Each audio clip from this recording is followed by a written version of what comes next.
Let's go back then to Donald Trump's tariff announcements, which appear to have sent Wall Street into pretty significant falls. The message from the White House remains steadfast, though, with Press Secretary Caroline Leavitt telling traders to trust in President Trump, who is doubling down on his proven economic formula. Well, joining me now is Harry Broadman, a former US Assistant Trade Representative who also served as Chief of Staff to George W. Bush's Council of Economic Advisors, so a man with considerable experience of these kinds of things. Has Donald Trump bitten off more than he can chew, do you think? Well, it's hard to tell what he chews and what he spits out.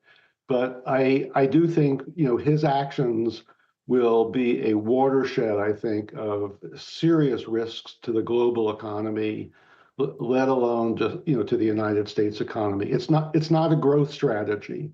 He has not, spelled out what his rationale is for tariffs and tariffs alone, and why the notion of reciprocating tariffs where some of the poorer countries now will face the highest tariffs, rather than going after, if you will, the evaders of WTO policy. So I'm not sure. I must say I'm shocked as an economist that this has happened, and I think many other economists and investors and business people with whom I work daily are also quite upset.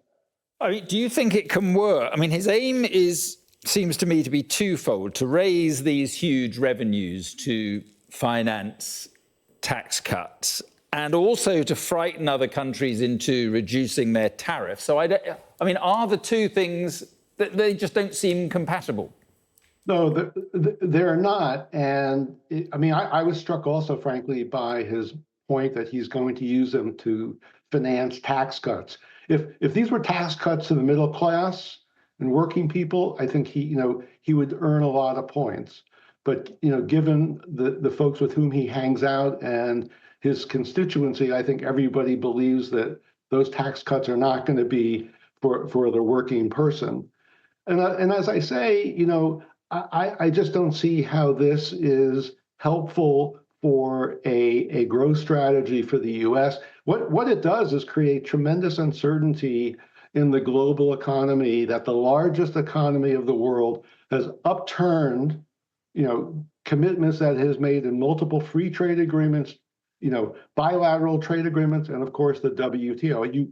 Your listeners probably are aware that 2 or 3 days ago, he has announced he wants to withdraw U.S. funding for WTO.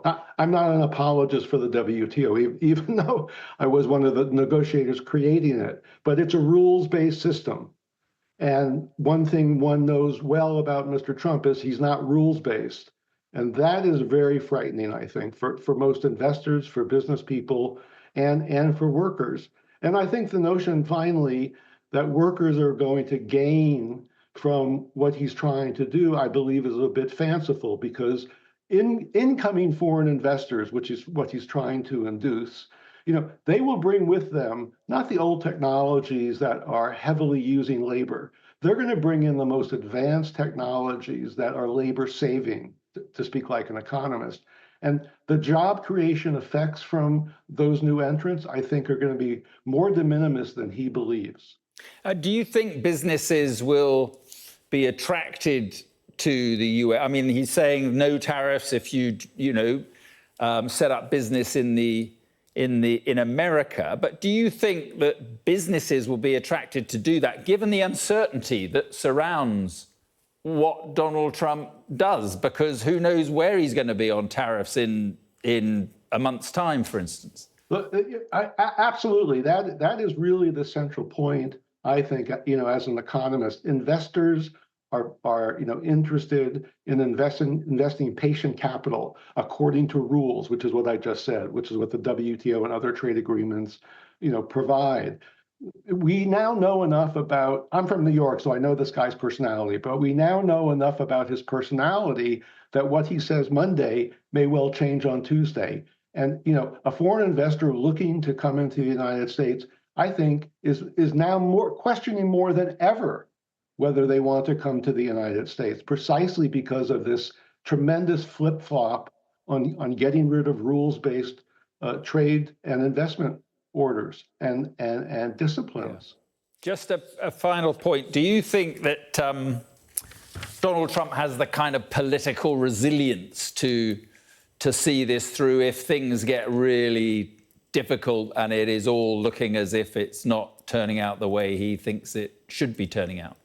Well, it's a great question, because the issue is what news does he absorb? Because he doesn't absorb all the news, right? He's quite selective in what he absorbs. And secondly, whether he can continue to sort of weather the storm that you and I have just discussed crucially depends on his constituency in Washington.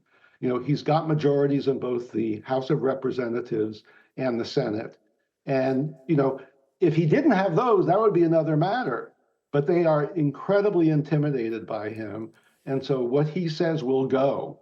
So I think unless there's a catastrophic change in the global economy and he says, oh my God, I really screwed up, then things would change. But I just don't see that happening, because he rarely, I can't remember when he admits a mistake. Yeah. Okay. Harry Broadman, look, I appreciate you coming on. Very interesting. Thank you. My pleasure. Thank you.